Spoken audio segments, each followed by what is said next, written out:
Hello, lovelies, and welcome back to Seriously Now. I'm Lex Carline, and I've finally got a voice again. So after, 3 weeks of nothing, I'm back. Hi, sorry. I am pushing for the doctors to remove my tonsils because it's becoming a bit of a problem.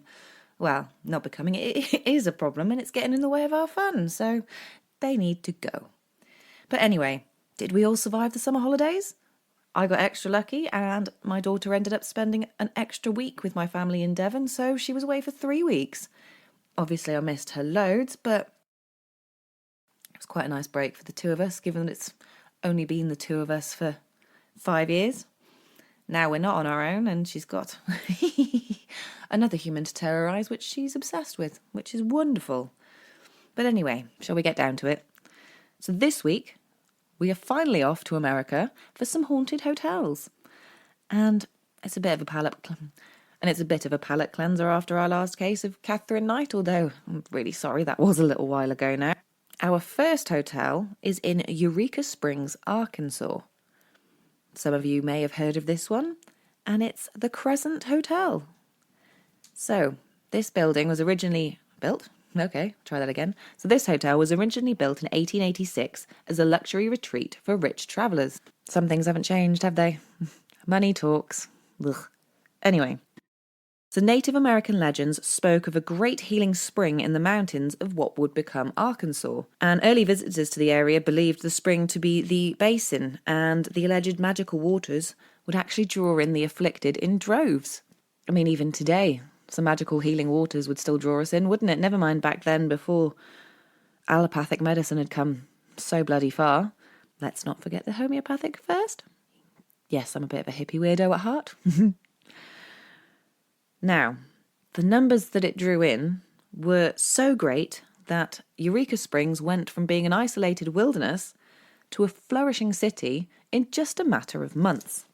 Now, the healing waters would gain notoriety with the Osaka Bottling Company, which actually continues today, and Eureka Springs itself was officially founded on July the 4th, 1879. So by 1800, the community itself was flourishing, and there were said to be around 2,000 homes and over 15,000 people. In the late 1800s, Governor Powell Clayton, in collaboration with the Eureka Springs Improvement Company, orchestrated the arrival of the Frisco Railroad. Now, the Eureka Springs Improvement Company, or the ESIC, recognised the town's reputation as a healing retreat. Nice. And as such, the idea for a hotel was born. Construction would begin in 1884. But we're not really here for a history lesson today, are we? We're here for the spook factor. Ooh. So for me, it's spook season. Well, it's spook season all year round in this house. What am I on about? So the earliest known ghost in the Crescent Hotel is said to be that of an Irish stonemason. And shortly after the skeleton frame of the hotel was completed, he accidentally, sadly, plunged to his death in the room that would become 218. And there are actually still reports of Michael, as the staff named him, hanging out there. Now, room 218 is actually said to be the hotel's most paranormally active room. There are high quality and quantity reports from here, hence the intrigue from investigators. Now, as I said, the staff named the ghost Michael, and he was a poltergeist. And he was a poltergeist, and they knew this due to the nature of some of his antics, because poltergeists like to mess with stuff, don't they? So hands are said to have been seen coming out of the bathroom mirror. That would be a nope from me. As much as I love the ghosties, hands coming through a mirror? No, I'm out of there, thanks, bye! There would also be doors opening and slamming. They would shut, and then they would refuse to open. And also the cries of a falling man in the ceiling. Imagine that in the middle of the night. Can't be a pleasant sound. There was also Dr. John Fremont Ellis, and he was the in-house doctor in the late 19th century, and he's most often seen or smelt near his office, which is now room 212, and you can tell it's him because there is the aroma of cherry pipe tobacco. Don't know if any of you have ever smelt it, but cherry pipe tobacco is actually a really nice smell. Or maybe I'm just a weirdo. Not maybe. In the 1930s, the Crescent Hotel was used as an experimental cancer hospital, and also at one point used as a girls' college. Dr. Norman Baker claimed he was a licensed physician, so we'll use the term doctor loosely, and that he could actually cure cancer. Supposedly we still don't have a cure for cancer these days, but it's quite a money-making business, isn't it, cancer? So we'll leave that there for today on that topic. But anyway, Dr. Baker would examine patients in the hotel basement and then charge their poor families astronomical amounts of money or even all of their life savings just for his help. So, unsurprisingly, there are several spirits that are said to be seen from this time, and Dr. Baker himself has even been reported in the lobby wearing a white linen suit and a purple shirt, which actually matches up to photographs of him. So there is also said to be a nurse pushing a squeaky gurney down the corridor, and people hear it rattling at all times. God, imagine being stuck in your job for all of eternity. Now, do you think this is just because there are said to be different types of ghosts, obviously poltergeist, spirits, whatever? So do you think these people that are stuck in the endless loop of their job are just imprints, or do you think that's actually the spirit? Be interested to know your thoughts. Curiously, and I quite like this one, maintenance men once reported all of the washing machines and dryers switching themselves off in the middle of the night. Which, yeah, would be freaky, but probably more annoying if someone was halfway through a cycle. But I think I'd find it freakier if they suddenly turn themselves on. During an archaeological excavation, bottles of Dr. Baker's secret formula and jars of specimens he had removed from patients were discovered. Nice. So these are now showcased in the hotel's nightly ghost tours, which add to the macabre atmosphere, which already included a morgue, autopsy table, and walk-in corpse cooler from the Baker area. Corpse cooler. I suppose that's a nicer way of saying fridge for the dead bodies. Room 419. Oh, isn't that a bullet for my Valentine song? Or is that 409? Anyway, tangent. So room 419 is said to house the spirit of Theodora, and she's often seen by the housekeepers. She says that she's actually one of Dr. Baker's cancer patients, and after pleasantries have been exchanged, she simply vanishes. Poof, gone. Now this one's a little bit sadder, but there is also said to be Brecky, a 4-year-old son of Richard and Mary Breckenridge Thompson, and he actually died at the hotel from complications from appendicitis. So he's often seen in the hotel bouncing a ball. Poor little lad. In 1967, thanks to some faulty wiring, there was a fire that devastated the hotel. It tore through the penthouse and a large part of the 4th floor. So the hotel had actually been in need of some improvements by this point, and maybe a repair or two. So the fire prompted this. So by 1972, Crescent Heights Developments Incorporated had acquired the hotel, and their goal was to revive it to its former glory, whilst also providing updated modern amenities. Everybody loves the modern bits, don't they? So they used a phased approach to this modernisation, which is often the case, especially if you're continuing to run the hotel whilst you do it. Not always recommended, but sometimes unavoidable. So the first time that there were actually reports of paranormal activity in the building were during this phased upgrade approach. And so that obviously only added to the hotel's mystique, because everybody loves the spook. Well, not everybody, but it pulls in enough of us, I'd say. Chef Steve Garrison, who didn't drink, so we can't try and blame intoxication, actually had a couple of spooky encounters himself. So one day, whilst chopping veg, doing all the prep in the kitchen, busy, he looked up and said he saw a little boy with pop bottle glasses. So if you don't know what pop bottle glasses are, the lenses are just really, really thick. Unfortunately, well, my poor sister, hers would look like that, but nowadays you can have the lenses shaved down, so yay for modern technology. Now the boy was said to be wearing old-fashioned clothing, and he was just skipping around the kitchen. So not doing anyone any harm, but still, I imagine, a bit freaky if you look up. And then the other instance for Chef Garrison was when he was opening up for the day. Walked in, as you do, turned the lights on, not expecting anything. But this time, a load of pots and pans flew off their hooks. Yes, that would probably freak me out too, but then I'd just be really pissed off that I've got to then pick it all up. Like, yeah, cheers, guys. Thanks for that, guys. So another report from the hotel was made by a couple who told their tour guide that in their room on the 1st floor, they weren't alone. It had been a very, very hot night, and so the couple had just been sleeping, or trying to sleep, with just a sheet. But the husband awoke sweating profusely because somebody had actually put the duvet on them and tucked them in, which is quite sweet, really. Husband removed the duvet, thinking, that's a bit odd, but maybe wife got cold, simple explanation. But they were tucked in again 3 more times that night. Many employees have reported encounters with playful spirits wearing Victorian clothes in the crystal dining room. And one year, whilst the dining room was actually closed, the grand Christmas tree and all the parcels that were underneath it were said to move by themselves from one end of the hall to the other. That's quite a feat. I'm not sure I'd want to be moving Christmas trees, like giant Christmas trees and things around in the afterlife, but then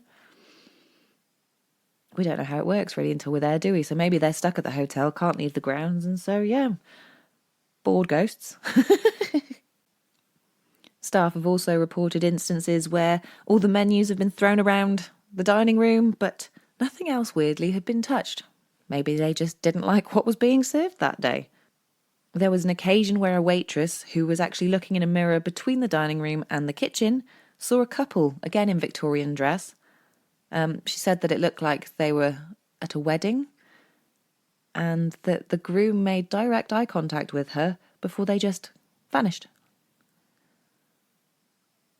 There is another... off him a microphone, sorry. Now, one of the more common sightings is of a Victorian gentleman who likes to sit at a table by the window. Sorry, near the window. Get my words right. And he tells those who meet him that he has met the most beautiful woman last night and is waiting for her to return. Which, I hope he found her. Maybe that was the start of an epic love story, and now he's passed on, he's come back to where it all started. Yes, I'm a hopeless romantic, really, but I prefer to think of it that way than the poor dude got stood up in this life and the next, because that's kind of sucky. There have been reports, and I love this.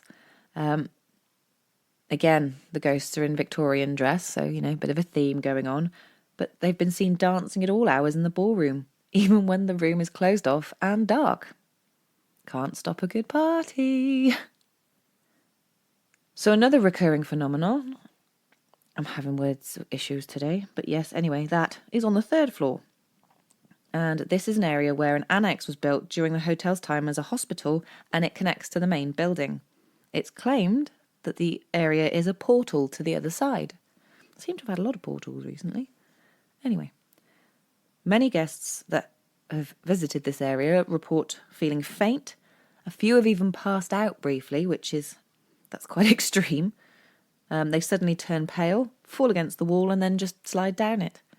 The faint doesn't last long, thankfully, and a full recovery is generally made immediately, although some people may take a couple of minutes. But it does therefore add to the hotel's claimed paranormal connection, doesn't it? Now, this is kind of cute. So, another of the ghosts at the Crescent Hotel is Morris, and he was the beloved hotel cat, and he was affectionately known as the hotel manager for 21 years, which is a bloody long time, even for a cat. So Morris is regularly seen and heard about the hotel, and his body is actually buried on the property, so he has an actual physical link to the grounds. But possibly my favourite tale from this hotel is from 2 guests who were staying in room 221. It was an early spring afternoon. They'd just come out the lift, and they met a man dressed in all black, and can you guess what kind of attire? If you had Victorian on your bingo card, you would be correct. So he smiled at the couple and asked whether or not they needed help finding their room. So they naturally assumed that he was a staff member, and that the dress-up was just part of the hotel's gimmick. Easy mistake. And so they agreed. Yes, please. We'll have some help, please. Thank you. So he led them to the room, unlocked their door, opened it, but he didn't enter. He remained outside, smiling and just tipping his head from side to side like da-da-da-da-da. The couple realised then that they hadn't tipped the gentleman, because remember, tipping in America is massive. And so one of them turned around with some cash for him, but the man he'd gone. The couple enjoyed relaxing in their room for the rest of the afternoon, but when they returned later in the evening, presumably after dinner, they couldn't get in. So they went off, trundled down to the front desk, as you do, like, excuse me, please, the key's not working. And they were told that they had somehow been given the key to room 321. Even the receptionist was confused as to how they'd managed to open up 221, and upon hearing the couple's story about the gentleman, had to tell them that no such person worked at the hotel.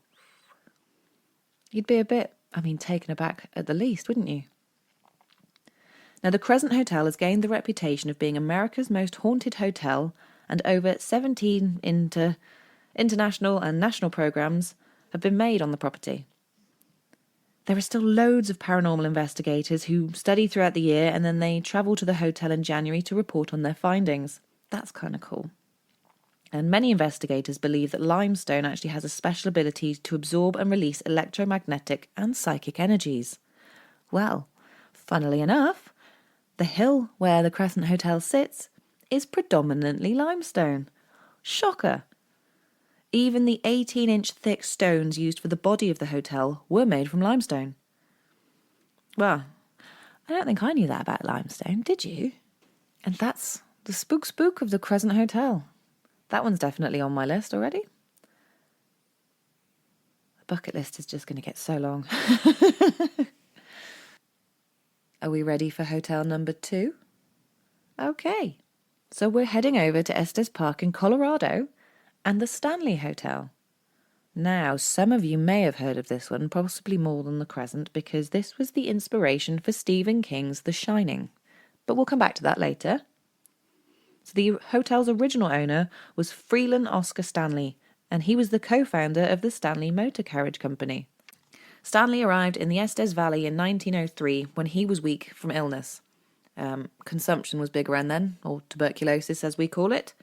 And he said that after just one season there, his health had gone from poor to better than ever, and as such he vowed to return every summer for the rest of his life. Or loaf, as I've written in my notes. Now, Stanley and his wife, Flora Jane Record Tilston, were used to the sophistication of the East Coast, and as such they wanted to bring this to Estes. The hotel officially opened on the 4th of July 1909 as a retreat for the upper-class East Coasters, sound familiar, and a health retreat for sufferers of pulmonary tuberculosis. As we saw with the Crescent, the hotel's development helped the town massively. Now, it wasn't all smooth sailing for the Stanley. In 1911, the Estes Valley had experienced a flood, which resulted in the only 2-year-old hotel's first major power outage. Some sources claimed it was a thunderstorm, but bad weather. Now, Mr. Stanley had installed a gas lantern in every room so the guests would at least have some light as a backup. The staff were then charged with lighting the lamps for the guests. But unfortunately, as was often the case back then, and I think was it Borley Rectory that ended up going in flames? A lantern in room 217 had a leak, and it caused a build-up of the gas, and as the gas didn't have an odour back then, it was unfortunately detectable. They now put the smell in artificially so that it has a smell so that you can be aware of it. There's your little fun fact for the day. Now, on June the 25th, Elizabeth Wilson, who was one of the hotel's chambermaids, entered the room and lit her candle so that she could see to work. Now, what happens when we light candles or matches with a gas leak? Yeah, that's right. Kaboom! It caused a massive explosion, and Elizabeth was catapulted through the air, just flung, from the doorway of the room, and she ended up in the dining hall, which was on the floor below. Yes, it took 3 hours to dig her out of the rubble, but miraculously she survived. However, around 10% of the hotel was not so lucky. 10% still not bad though, given kaboom. So the entire west wing, with reports of a bathtub being flung through the air, which would have been a macabre sight to see, had been decimated. Luckily, it was a compressed explosion, meaning it actually put out its own fire, or the damage would have been a lot worse. Elizabeth suffered 2 broken ankles from her fall, but she made a full recovery. Mr. Stanley, very nicely, but then I suppose it was his hotel, paid all of her medical expenses, and actually, upon her return to work, she was promoted to head chambermaid. She would stay at the hotel and work there until she passed away in her sleep in the early 1950s. And some say that she actually never truly left the hotel, with her spirit being reported in room 217. Now that's dedication to the job. It's said that married guests find their rooms tidier than they had left them. Clothes have been folded and put away, suitcases have been organised, and one couple actually reported their bed being made while they were still in it. However, if unmarried couples occupy the room, it's said that Elizabeth's ghost may climb into bed with them and try to force them apart. My Labrador does that. Now, the explosion in the hotel is the generally accepted version, but there are other tales, including a fire that spread, Elizabeth being fatally injured, and also her surname being different, that there were more victims, that there was a small explosion before the big one, amongst many other things. But yet none of the reports mention the weather. Funnily enough, they do all agree that the explosion took place at around 8 p.m. Jesse Freitas, who's the hotel's archivist, says that the explosion is one of the most paranormal stories they tell at the hotel, simply because it's such a mystery. The employee records from that time are long gone, and there is no known photograph, sadly, of Elizabeth Wilson, or any of her other alleged names. Although there have been findings as a result of the explosion. Mary Gorton, who is a tour guide affectionately known as Scary Mary, said she was thrilled when pieces of drywall and carpet were found 103 years later in room 217. That's cool. Freeland Stanley himself actually died in 1940 at the grand old age of 91, and both he and his wife Flora are said to haunt the hotel, with his spirit appearing in formal dress at the top of the main staircase, as well as some other areas, but that's his main one, and also her piano seems to play by itself. Sadly, by the 1970s, the hotel had fallen into disrepair and could have been completely demolished had it not been for one of my favourite writers of all time, Stephen King. In 1974, King was working on his book The Stand whilst living in Boulder, Colorado. I kind of want to move to Colorado. Don't know why. Lots of space. Yeah, Colorado sounds good. Now, King and his wife Tabitha, which I bloody love that name. My first cat was called Tabitha. Anyway, they wanted a child-free night. Completely understandable. Can't say I blame them. And it just so happened to be the Stanley's last night of the season. So he said everyone was leaving. Nobody was coming in, but we still asked, can we check in? Is that all right? They were the only guests in the hotel that evening, which would be pretty cool. Now, I actually lived and worked in a hotel in one of my many jobs, and the shutdowns or nights with very few guests were actually always my favourites because it always seemed spookier and you could hear more things like door handles rattling on empty rooms and stuff that you might not normally hear. I've got some ghost stories from that hotel. We'll do that another day, but Anyway, Stephen King remembers that the wind was howling that night and the room that the couple were allocated. Would you like to take a guess? Room 217. King said that he had a lucid nightmare that night, and lucid nightmares, if you're not aware, are where you're aware that you're dreaming and that the dream is a nightmare, but despite struggling, you cannot wake yourself up. I've had it. It's horrific. Wouldn't wish it on my worst enemy. There's a lot of things I wouldn't wish on my worst enemy, but then kill him with kindness. In King's nightmare, he said a coiled fire hose came alive and chased his screaming son down the hallway of the Stanley Hotel. He woke up in a massive panic and decided to have a smoke. Then by the time he'd finished that smoke, he had written the outline to the book and the film that most of us know as The Shining. Yep.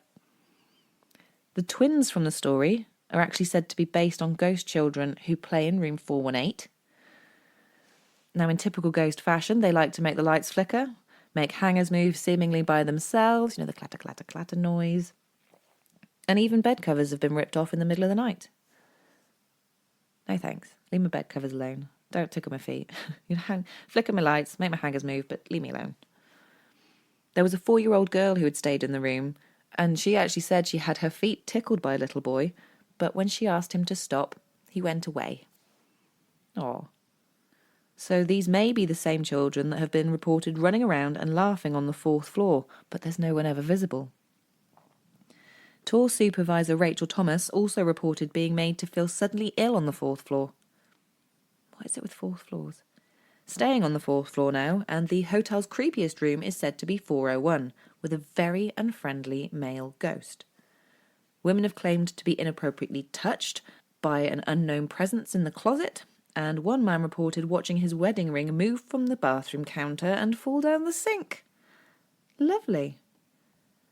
Now, it is said that Lord Dunraven, fantastic name, the original landowner, who never actually visited the hotel, is thought to be the Irishman in room 401.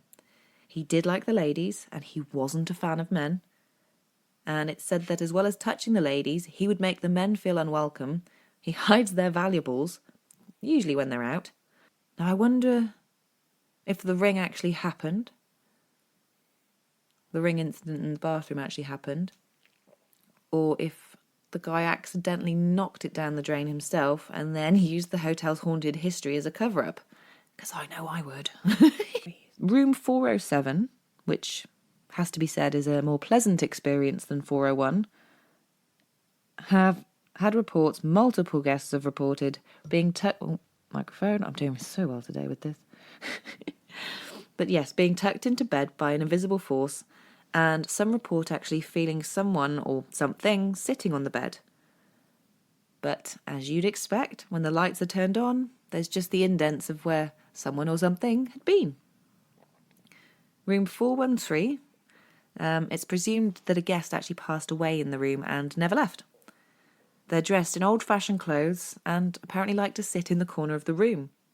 There has also been a man's face seen in the blue ball decoration outside the room. Blue ball decoration. Get out of the gutter, woman. Interestingly, in room 428, there is said to be a cowboy that looms over the bed as people sleep. Now, he's a nice one, so I imagine he's just looking out for people, but that would still make you jump, wouldn't it, if you open your eyes in the middle of the night and there's a ghost cowboy staring down at you? Now, some women have said that they have woken to him kissing their foreheads goodnight, or he's lingering in the corner of the room, but he's a respectful ghost, good man, and if he's asked to leave, he obliges. Room 428 is at the top of the hotel, obviously, 4th floor and all that, duh. But there's nothing above it, there's no rooms or anything above it, but there have been, again, reports, quite a few reports of strange sounds, like furniture's being dragged or heavy footsteps. Bom, bom, bom, or doof, doof, doof. I'm just making funny noises now because I think I'm losing my mind. Some of the other hauntings in the hotel include an autistic child who is said to wander the property and likes playing with guests' hair, sort of twiddle twiddle. And it used to be said that it was in poor taste for guests to see, well, no, it wasn't said to be. Back in the olden days-ish days, it was said to be in poor taste for guests to see hotel staff moving around. You know, you wouldn't see the housekeepers with their trolleys or anything like that. So underneath the Stanley Hotel, there was an intricate cave system connecting the laundry, the bar, the restaurant and the kitchen. So naturally there's got to be some spook down there, hasn't it? There's got to be something. And there is. The ghost of a pastry chef is said to wander the caves, and wonderful smells of baking and things waft out, and it's making me hungry. Formally dressed spirits are said to still dance and party in the empty ballroom, with even laughter and music being heard. And as we saw with the Crescent, that might be quite a common theme in these haunted hotels. So if you can hear my bracelets jingling, I forgot to take them off. Hee. The concert hall is haunted by a former maintenance worker called Paul. Quite like it when we can give ghosts names, but then you're not supposed to... There's a grey area somewhere, isn't there, about asking ghosts names, but I suppose if you already knew who it was. But anyway, Paul used to enforce the hotel's curfew, but he sadly died on the job in 2005 after suffering a massive heart attack. He can still be heard telling... The heart attack's not funny, that's not what I'm giggling at. He can still be heard telling people to get out of the concert hall, and some even report being pushed out into the hallway. There's a little girl called Lucy, who can be found in the basement looking at the construction plans, as well as in the concert hall, and a worker allegedly threw her out into the cold, where she perished. Poor little Lucy. Some guests who were on a tour took a picture, as you do, and it actually revealed a girl in a hot pink dress. No one on that particular tour could remember seeing anyone dressed like that, and nobody on the tour itself was dressed like that. So where this person came from, they couldn't figure it out. There are, unfortunately, some rather handsy male ghosts, and they like to stroke hair, kiss cheeks, run their hands up and down guests' bodies. Now, they will stop, but you have to be firm with them. You know, you give it the, oh, stop it. They're going to think you're playing, and they're going to keep going. But if, wait, get off me. Please. Much better. Almost at the end of the Stanley now, but we can't end without talking about the on-site pet cemetery. And that, funnily enough, happens to be my favourite Stephen King book.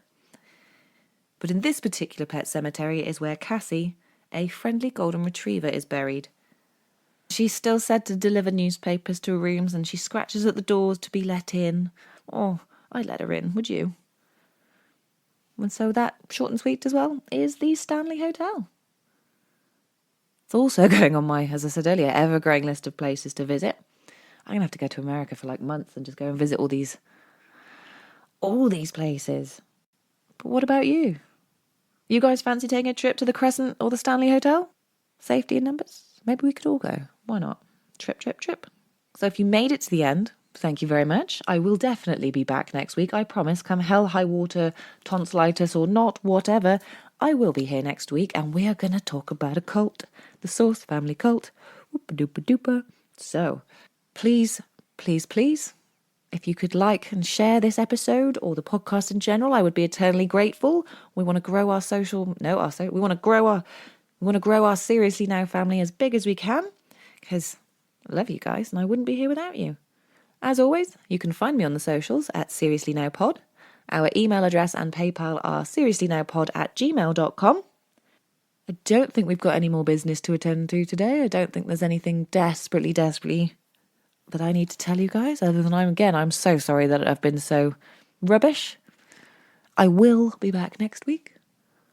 I do love you. I appreciate you. And so until next time, lovelies, stay safe. Spitting all over the place. Let's try that again, shall we? Stay safe, stay free, and stay weird. Bye-bye.